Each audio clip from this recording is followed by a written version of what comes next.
함께 보실 말씀 로마서 7장 4절 말씀 우리 한 목소리로 같이 합독하겠습니다. 자, 시작.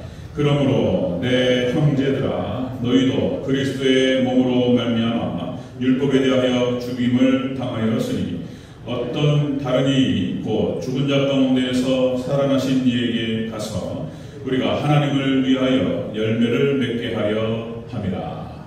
아멘. 네, 인사하겠습니다. 어진 예수님, 네, 예수님의 은혜가 평강에 넘치시기를 축원합니다. 아멘. 네, 오늘 함께 읽으신 로마서 7장 4절 말씀, 오늘 본문을 토대로 지난주에 이어서 복음과 율법과의 관계라는 제목으로 말씀 받겠습니다. 다시 한번 따라하겠습니다. 복음과 율법과의 관계. 한 번만 더 합니다. 복음과 율법과의 관계. 네, 아멘. 복음과 율법과의 관계가 무엇이냐? 자, 복음과 율법과의 관계라고 하는 것은 성경 전체, 구약 성경과 신약 성경이 어떻게 연결되어지고, 그래서 어떻게 해석해야 될 것인지, 율법과 복음은 어떤 연관관계가 있는지, 이것들을 밝히는 것인데요. 성경의 핵심입니다. 여기에서 길을 잃어버리면 이제 뭐 구원파인 이단이라든지 아니면은 이상한 형태의 신앙의 모습이 나타나는 거예요. 이걸 잘 이해를 해야 됩니다.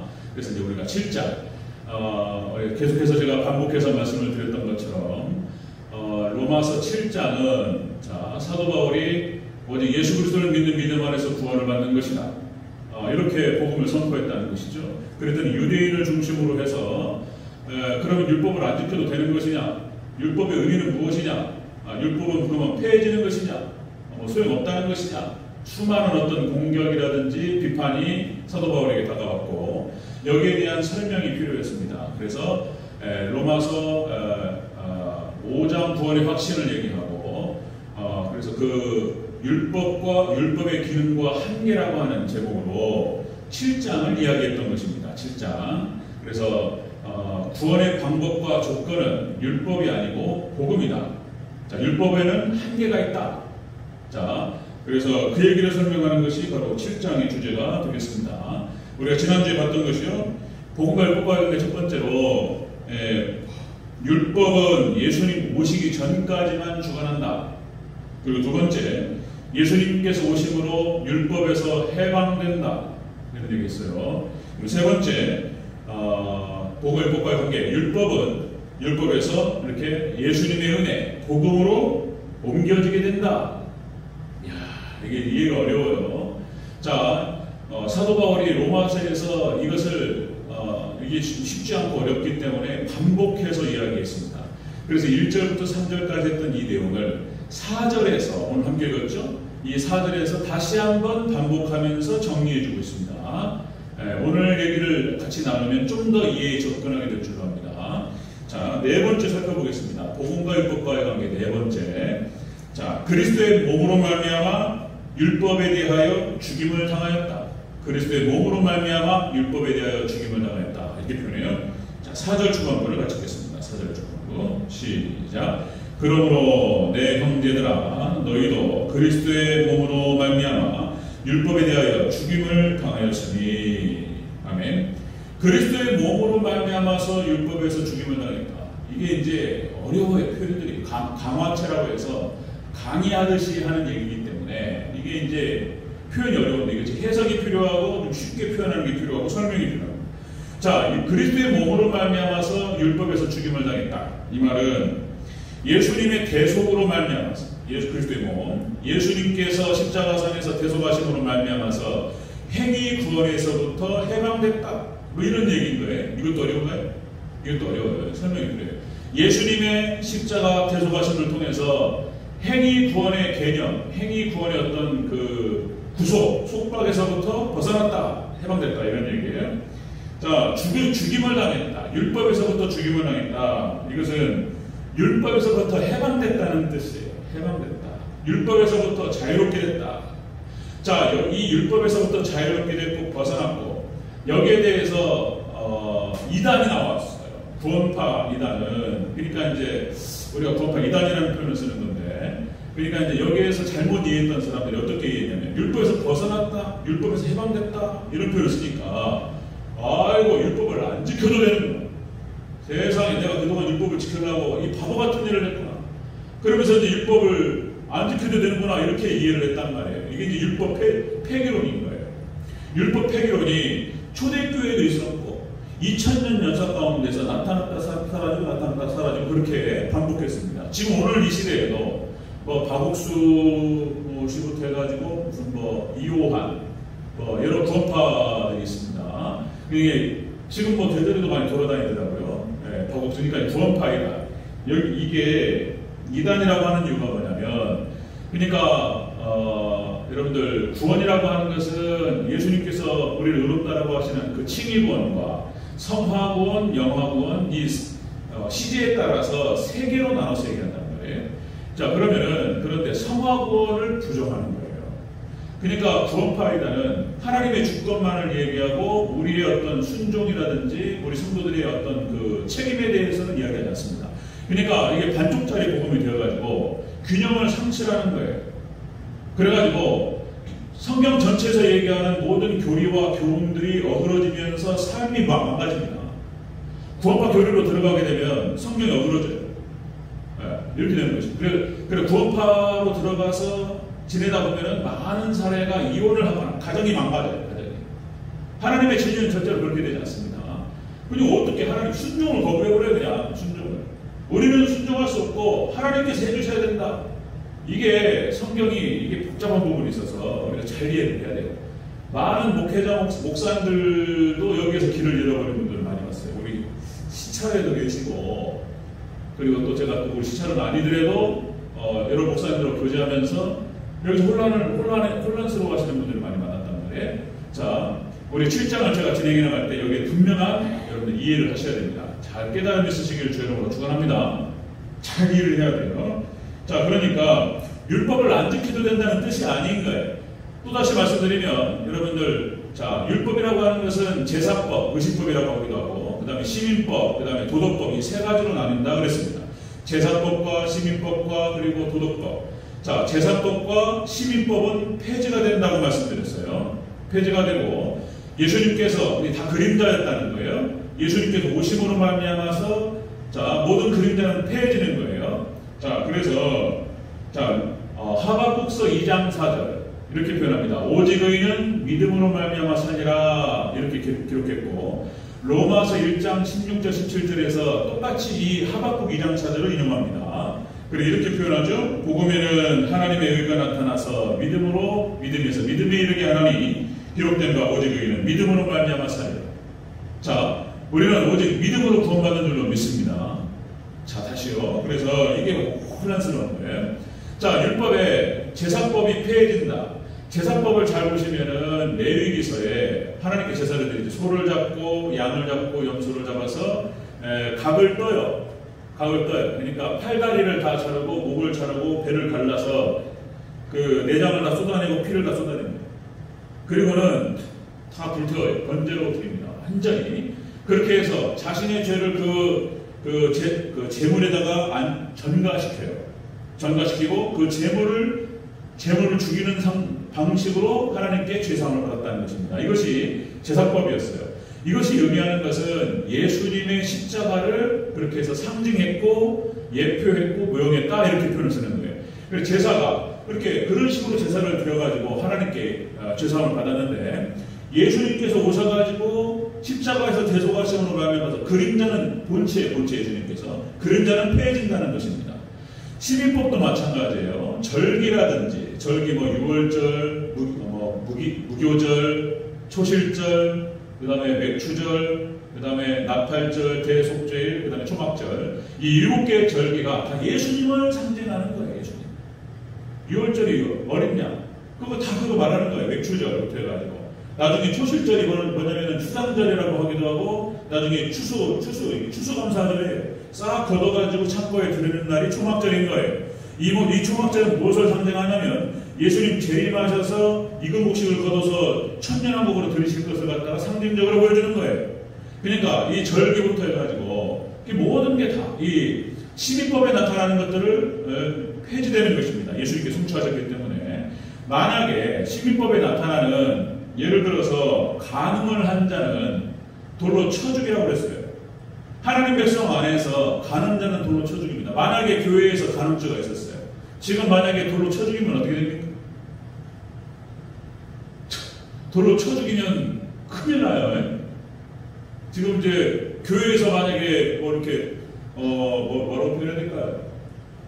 과거에 제가 부교육자 전임 사역할 때 용인에서 한 1년 정도 청년 사역을 했었는데 거기에서 참 이게 좀 덕이 안 돼가지고 권사님 한 분하고 혼자 되신 권사님 한 분하고 새로 오신 집사님이라고 했는데 이분이 나이가 비슷한데 몰랐단 말이에요. 몰랐는데 두 분이서 이렇게 이제 썸씽이 일어난 거예요. 그래가지고 뭐 또 무슨 일이 있었고 자세한 말씀 못 드립니다. 또 만약에 그런 일이 있으면 어떻게 된다고요? 이 지금 율법대로 가면은 어떻게 해요? 돌로 쳐 죽여야죠. 그럼 돌로 쳐 죽이면 어떻게 됩니까? 큰일 나요. 큰일 납니다. 예. 이건 상징적인 의미가 있는 거예요. 그다음 폐륜도 돌로 쳐 죽이라고 했어요. 하나님께서 부모님께 욕을 하거나 효도 불효자는 돌로 쳐 죽여야 돼요. 부모님을 때리거나 이거 있을 수 없는 일이죠. 이거는 돌로 쳐 죽여서 이스라엘 백성 안에서 이런 일이 다시는 없게 하라 하나님 명령하신 거예요. 시민법에 들어갑니다. 지금 효도 안 했다고 돌로 쳐 죽이면 어떻게 될까요?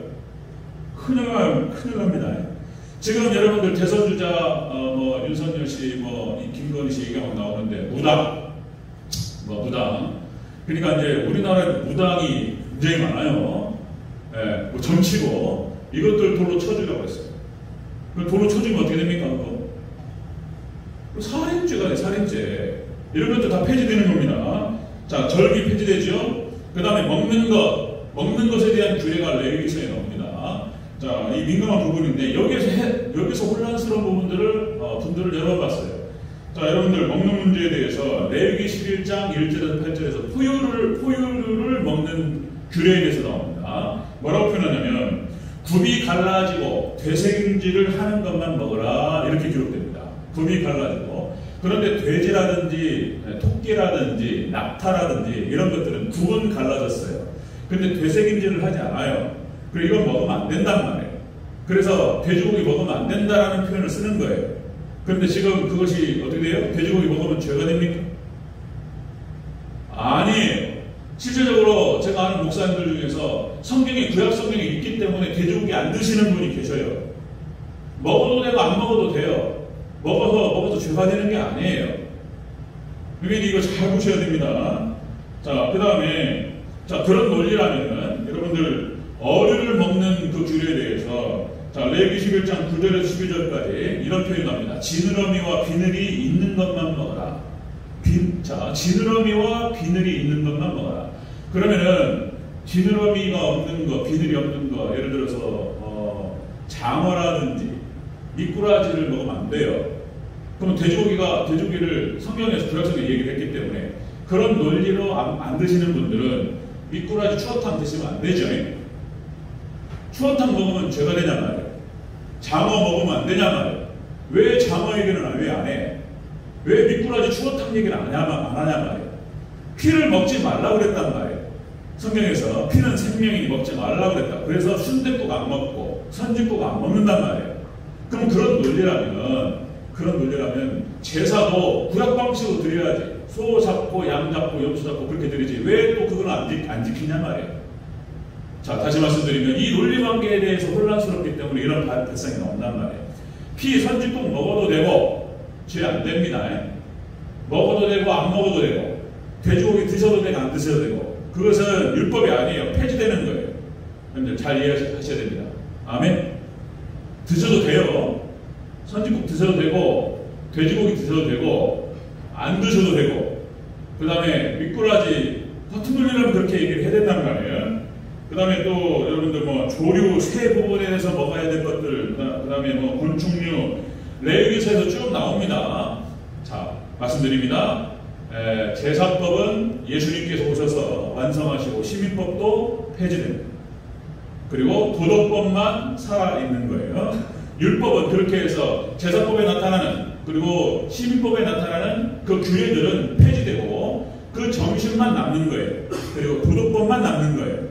잘 이해를 하셔야 돼요. 뭐 돼지고기 당시에 더운 나라에서 지방이 많기 때문에 건강에 안 좋단 말이에요. 근데 추운 지역에서는 돼지고기 먹어야 돼. 지방이 적당히 들어가야지. 자, 이것들은 폐지되는 거예요. 아시겠죠?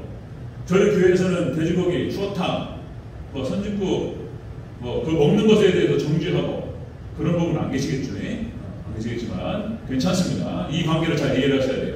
이거는 조진용 목사가 그냥 얘기하는 것이 아니고, 자, 여러분들 로마서 14장이 아디아포라라는 표현을 쓰는데요. 건덕의 문제를 로마서 14장에서 얘기합니다. 그래서 로마서 14장에서 사도 바울이 뭐라고 표현하냐면 이렇게 표현합니다. 로마서 14장 2절과 3절에서 어떤 사람은 모든 것을 먹을 만한 믿음이 있고, 자, 믿음이 연약한 자는 채소만 먹느니라. 먹는 자는 먹지 않는 자를 없인 여기지 말고 먹지 않는 자는 먹는 자를 비판하지 말라. 고기 먹는 자에 대해서 비판하지 말라. 왜냐면 이는 하나님이 그를 받으셨습니다. 그리고 이제 그 뒤로 4절, 5절, 6절 쭉 표현합니다. 자, 로마서 14장에 갈 때 제가 자세히 설명하겠지만, 자, 제 얘기나 제 해석이 아니고 신약 성경에서 해석을 해주고 있어요. 그러니까 고기를 먹는 것에 대해서 정죄하지 말라는 거예요. 폐지되고 죄가 되지 않는다는 거예요. 그러나 다만 그 고기를 먹는데 누가 그걸 그 믿음이 없는 자가 보고 시험이 든단 말이에요. 아니, 세상에 이방 진상에게 죄를 바쳐진 고기를 먹고 어떻게 그렇게 할 수 있냐 말이에요. 사도인 바울이 그렇게 할 수 있냐. 이렇게 누가 상처받고 시험당해서 십죽할 것 같으면 자기는 안 먹겠다는 거예요. 그러면서 하는 말은 이제 덕을 끼치라 이런 말을 하는 거예요. 여기서 다 해당이 되는 거예요. 뭐 술, 담배 문제부터 해가지고 다 들어갑니다. 자, 죄는 되지 않아요. 중요한 것은 뭐냐면은 덕이 되지 않기 때문에 그것을 통해서 다른 사람이 시험 들면 그것이 죄가 되는 거예요. 그것이. 그 전에 한번 말씀드렸던가요? 제가 새벽 예배 때 제가 거기 시골에 있을 때 그러니까 이제 어려서 교회를 다녔단 말이에요. 그리고 이제 살다 보니까 교회가 멀어져가지고 바쁘다 보니까 주일을 못 지켰어요. 교회 한두 번 안 나가면 나가기 싫잖아요. 그러다 보니까 멀어졌단 말이에요. 언젠가는 내가 교회 나가야 되는데 늘 생각하고 있었어요. 그래서 이제 누가 전도를 하길래 그래서 마음먹고 교회를 나가기 시작했단 말이에요. 그래서 교회를 나가는데 이제 춘천에서 사우나를 하러 딱 갔더니 거기 장로님께서 담배를 피시다가 걸린 거예요. 왜냐면 이제 그분이 이제 어렸을 때 교회를 나가다가 나이 먹고 교회를 이제 다시 나가기 시작하는 건데 그걸 보고 시험이 들어버렸어요. 이분이 저한테 그런 얘기 하시더라고요. 저한테 어떻게 그럴 수 있냐고. 장로님 그때는 거기서 사우나에서 만나가지고 그런 얘기를 했다는 거예요. 아이고 그 몸에도 안 좋은데 그거 피십니까? 그러니까 이제 장로님께서 미안하다고 미안해서 내가 어떻게 끊었는데 젊어서 피다가 끊었는데 무슨 속상한 일이 있어가지고 다시 손을 댔는데 미안하다고 이렇게 사과도 하시고 다시는 안 된다 이런 얘기 하셨는데 그걸 본 사람이 시험에 들어가요. 안 나간다는 거예요. 그게. 이 뭐냐만 이렇게 그분 앞에서는 넘어갔는데 전혀 상관없는 저한테 얘기하면서 그 얘기 하시는 거예요. 전도하다 만났어요. 만나가지고 막 얘기하시더라고요. 이런단 말이에요. 자, 죄는 안 돼요. 그러나 덕이 안 돼가지고 누가 시험 들게 하면 그게 죄예요. 이해가시죠? 이 관계를 잘 이해하셔야 돼요. 자, 복음과 율법과의 관계는 바로 그것이다. 그러니까 십자가의 대속으로 말미암아서 행위구원에서는 벗어나는 거예요. 행위구원에서 율법을 지킴으로 구원받을 사람은 아무도 없는 거예요. 오직 우리의 구원은 믿음으로, 자, 예수 그리스도와 연합됨으로 우리가 구원받는 줄을 믿습니다. 자, 우리가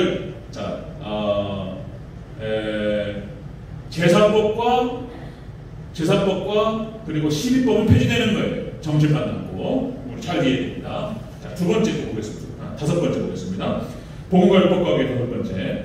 죽음자 가운데에서 살아나신 이에게 간다는 거예요. 예수님께 십자가에 죽으심으로 말미암아 우리가 옮겨지는 거예요. 이렇게. 자, 우리 4절 전체적으로 다시 한번 읽겠습니다. 4절 시작. 그러므로 내 형제들아 너희도 그리스도의 몸으로 말미암아 율법에 대하여 죽임을 당하였으니 이는 다른 이 곧 죽은 자 가운데에서 살아나신 이에게 가서. 아멘. 죽은 자 가운데에서 살아나신 이에게 간다. 그러니까 예수님의 십자가 죽으심으로 말미암아서 우리는 새 사람이 된다는 거예요. 신분이 바뀐다라는 표현을 이렇게 또 표현하는 거예요. 이렇게. 복음과 율법과의 관계, 우리가 복음을 통해서 예수님의 십자가 죽으심을 통해서 율법에서부터 행위 구원에서부터 벗어나게 되고, 그리고 우리가 새 사람이 된다. 은혜 안에 들어간다. 이렇게 표현하는 거예요. 여기서 또 나타나는 개념이 바로 또 영역 주권인 거예요. 영역 주권. 우리가 새 사람이 됐다는 거예요. 예수님을 믿는 믿음 안에서 이제 옛사람은 죽고 새 사람이 되었다.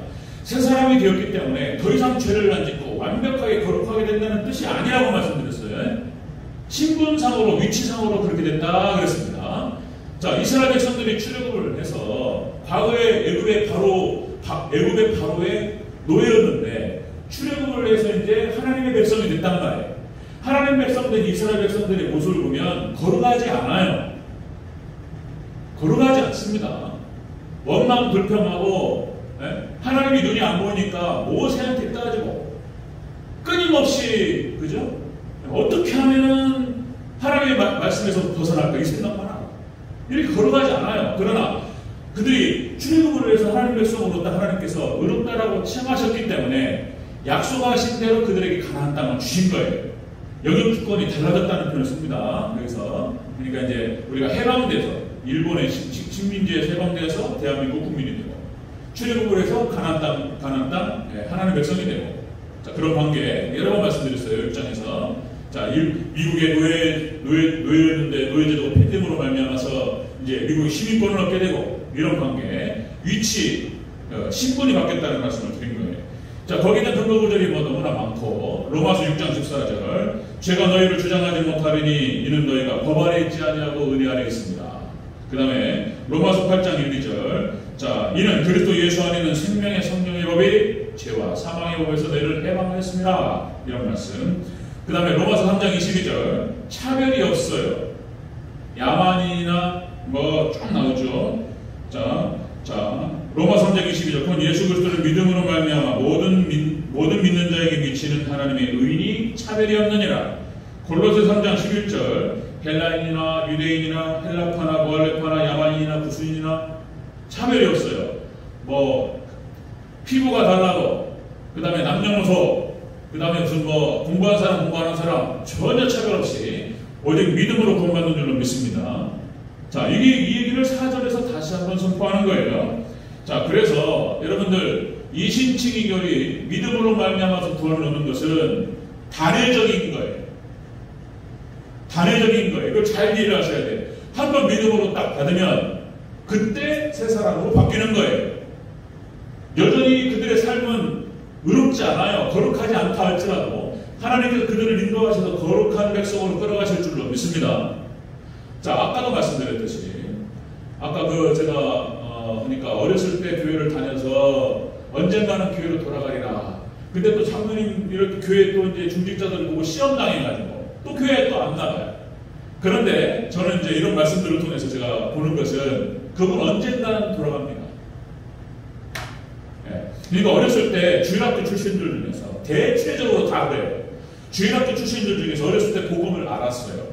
복음을 받고 교회를 열심히 다녔어요. 그런데 다니다 보니까, 세상 살다 보니까 멀어졌단 말이에요. 교회 한 번 빠지고 두 번 빠지고 하다 보니까 또 직장 관계 때문에 이 교회에 주일 성수하기 어렵단 말이에요. 10년, 20년을 안 다녔어요. 30년. 교회 멀어져가지고. 그런데 이 사람들 하나님께서 언젠가는 하나님께서 끌어가십니다. 아멘? 하나님 구원도 인도하세요. 대체적으로 그래요. 대체적으로. 또 한 가지 또 얘는 또 뭐냐면, 그러니까 새 사람으로 변화되어서 구원시킨다라고 하는 것은 단회적인 거예요. 한 번에 되는데 한 번에 예수님 딱 믿는 순간 하나님께서 하나님 백성 삼으시는 거예요. 그리고 교회에서 멀어지고 하나님과 멀어졌지만 언젠가는 끌어오시는 거예요. 또 하나 예를 들면은 신앙생활을 열심히 했어요. 20대, 30대, 40대 그러다가 이제 노년이 돼가지고 병에 걸렸단 말이에요. 그래가지고 이제 교회를 못 나와. 때에 따라서는 좀 극단적인 예로 치매가 왔단 말이에요. 이것은 물리적인 것입니다. 육체에 오는 거예요. 그래서 여기 뇌에 무슨 혈관이 터지거나 뇌졸중이라든지 기억상실증, 치매 이런 것들이 오면은 자신이 교회 다녔는지도 몰라요. 예수님 믿었는지도 몰라요. 그럼 그들은 구원받지 못했냐? 그렇지 않습니다. 그들에게 왔던 그 구원은 그들의 육신이 무너짐으로 말미암아서 나타나는 어떤 현상으로 인해서 막히지 않아요. 요양원에 들어가서 정신이 없어요. 이 할머니, 이 할아버지가. 그러나 그 구원은 다시 취소되지 않습니다. 아멘. 하나님께 구원을 이끌어 가십니다. 아멘. 걱정하지 마세요. 믿음만 딱 지키세요. 아멘.